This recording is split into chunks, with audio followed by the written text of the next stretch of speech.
Prière dans la solitude.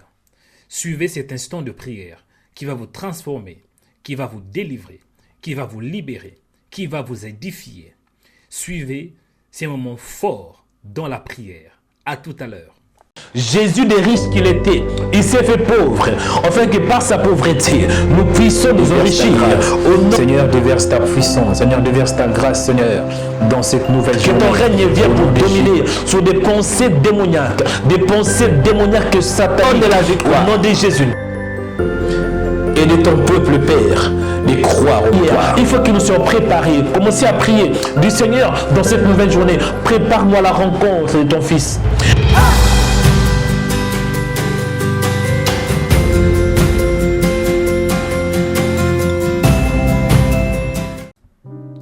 Prière dans la solitude.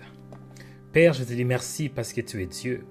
Mon âme te bénit, sois le véritable, l'incomparable est Dieu, le Père des gloires. Merci pour ces temps que tu m'as donnés. Merci pour le privilège et merci pour la grâce.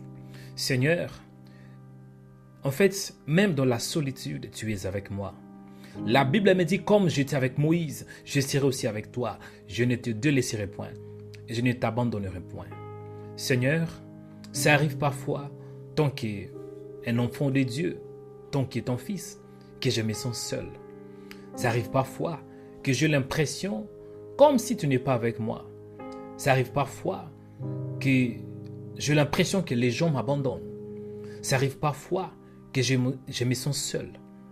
Ça arrive parfois que je me sens abandonné, délaissé. Et même dans la solitude, je sais que tu as un plan pour moi. La Bible me dit, je connais les projets que j'ai formés sur toi, les projets de bonheur et non de malheur. Seigneur, merci. À plusieurs reprises dans la parole, quand je lis la Bible, Seigneur, j'ai l'impression que Jésus s'est arrivé aussi de temps en temps qu'il était seul. Il se retrouva seul. Quand je parle de la solitude, je vois aussi le désert. Le désert est un lieu où on est seul. Le désert est un lieu où il n'y a aucun homme. Le désert symbolise un lieu isolé, un lieu inhabité, un lieu où il y a même des serpents. Parce que dans le désert, il y a des scorpions. Dans le désert, il y a des scorpions et des serpents. Mais une chose est certaine, même dans le désert, tu es avec moi. Quand je lis l'histoire de Jésus selon Matthieu chapitre 4, verset 1, la parole déclare alors Jésus fut amené par l'Esprit dans le désert pour être tenté par le diable. Oui, ça arrive parfois, Seigneur, que tu nous permets que nous puissions entrer dans le désert. Ça arrive parfois que tu permets que je puisse entrer même dans la solitude. Parce que souvent, nous sommes entourés par des hommes. Tant que nous sommes entourés par des hommes, c'est un peu difficile que tu puisses agir. Et parfois, tu permets que nous soyons seuls. Parce que dans la solitude, c'est alors que tu te manifestes. Dans la solitude, tu vas te révéler en moi. Dans la solitude, je vais savoir qui tu es. Parce que pour avoir la révélation, parfois on doit passer un temps avec les grands pasteurs de brebis. Moïse était seul, c'est alors que tu te révélas à lui. Et Jésus était seul dans le désert. Il a vaincu le diable à plusieurs reprises, à 3 reprises de la Bible. Même dans la parole, je vois aussi, il y avait un grand prophète qui s'appelait Élie, selon 1 Roi, chapitre 19, versets 1 à 8. Lorsque Élie avait écouté le message de Jézabel, Élie a eu peur. Élie avait fui de la Bible. Élie, voyant cela, il se leva et s'en alla pour sauver sa vie. Et dans les déserts, Élie avait même demandé la mort. Il avait dit, c'est assez, maintenant Éternel, prends mon âme, car je ne suis pas meilleur que mes pères. Et même s'il avait demandé la mort, tu étais toujours là. La Bible me dit, il se coucha, ils sont dormis sous un genêt. Et voici un ange le toucha. Il lui dit, lève-toi, mange. Seigneur, ça arrive parfois qu'on n'a même pas envie, on a perdu la passion de vivre à cause des problèmes, à cause de la solitude. Mais une chose est certaine, Seigneur, dans la solitude, tu es avec moi. Quand les gens m'abandonnent, tu es là. Quand je pleure, tu es là. Quand les gens m'haïssent, tu es là. Quand les gens me critiquent, tu es là. Même si, quand ma famille m'abandonne, tu es là. Quand des frères et sœurs m'abandonnent, tu es là. Dans la solitude, je ne suis jamais seul. Tu es avec moi. Élie était seul. Élie avait fait de grands prodiges, il avait fait de grands miracles. Mais après, on voit qu'Élie était seul. Mais en réalité, il n'était pas seul. Un ange était apparu. La Bible me dit qu'Élie avait fui. Il s'éleva, s'en alla pour sauver sa vie. Élie arriva à Beersheba, qui appartient à Juda, et il laissa son serviteur. Il dit, c'est assez, maintenant Éternel, prends mon âme. La Bible me dit que voici un ange le toucha et lui dit, lève-toi, mange. Seigneur, dans ma solitude, fortifie-moi. Dans le désert, donne-moi la force. Dans le désert, j'ai besoin de ta présence. Dans le désert, j'ai besoin de ta puissance. Au nom de Jésus. La Bible me dit aussi Jésus, avant sa mort, il était allé où? À la montagne des Oliviers, selon sa coutume. Et ce lieu s'appelait Gethsémane. Et il dit à ses disciples, priez, afin que vous ne tombiez pas en tentation. La Bible me dit, puis s'éloigna d'eux à la distance d'environ un jet de pierre. S'étant mis à genoux, il pria, disant, Père, si tu veux l'éloigner de moi, cette coupe, toutefois, que ma volonté ne s'efface, mais la tienne.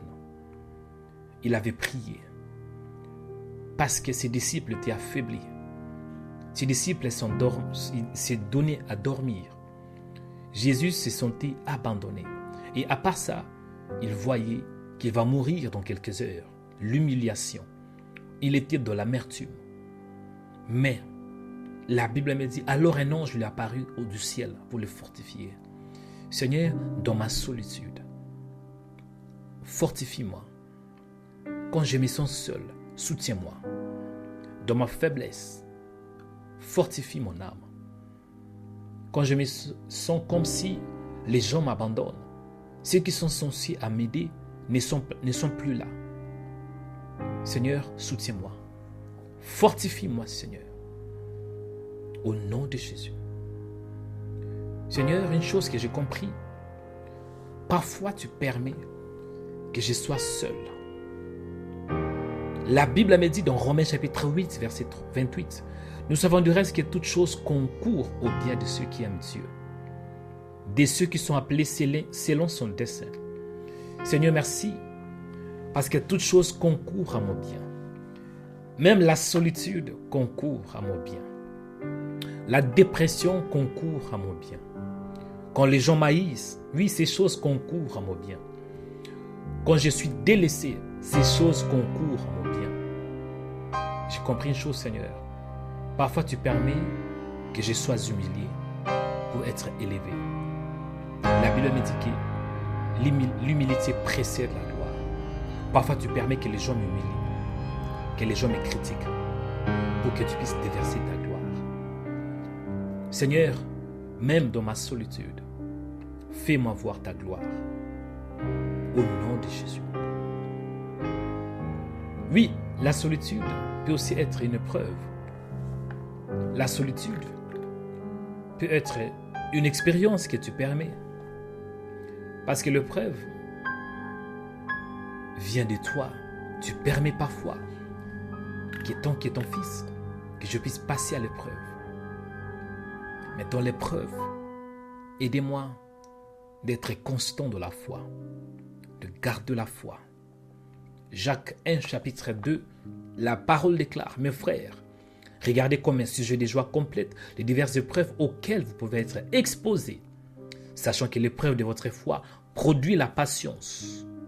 Mais il faut que la patience accomplisse parfaitement son œuvre, afin que vous soyez parfaits et accomplis, sans faillir en rien. Quand l'épreuve arrive, aidez-moi que je sois constant, que je sois inébranlable.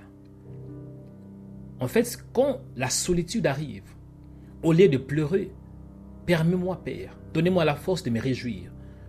Parce que la solitude est un signe que tu vas me bénir. La solitude est un signe que l'élévation arrive. Seigneur, je te dis merci parce que tu es Dieu. Tu contrôles toutes choses. La parole déclare que tu as la gestion du temps et des circonstances. Dans ma solitude, je suis ravi de savoir que tu es avec moi.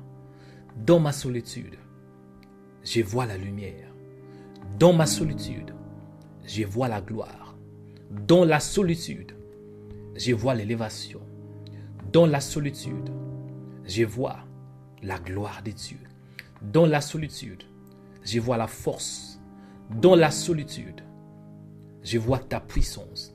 Tu permets parfois que je puisse passer dans le désert. Et dans le désert, j'aurai la révélation de qui tu es. Je te dis infiniment merci parce que tu es Dieu. Béni soit ton nom, toi le véritable, le Père de gloire, la grâce de ma vie. Celui qui maintient ma vie entre tes mains, c'est toi, Père. Tu es le chef et le consommateur de ma foi. Béni soit ton nom, toi qui me protège. Béni soit ton nom, toi qui es la gloire de ma vie, la splendeur de ma vie, la source de ma créativité, la source de mon élévation, la source de ma gloire. Merci Seigneur parce que toute chose concourt au bien de ceux qui aiment Dieu. Dans la solitude, je sais que tu es avec moi. Jésus avait dit, voici, je suis avec vous tous les jours jusqu'à la fin du monde. Merci Seigneur parce que tu es avec moi. Au nom de Jésus. Amen.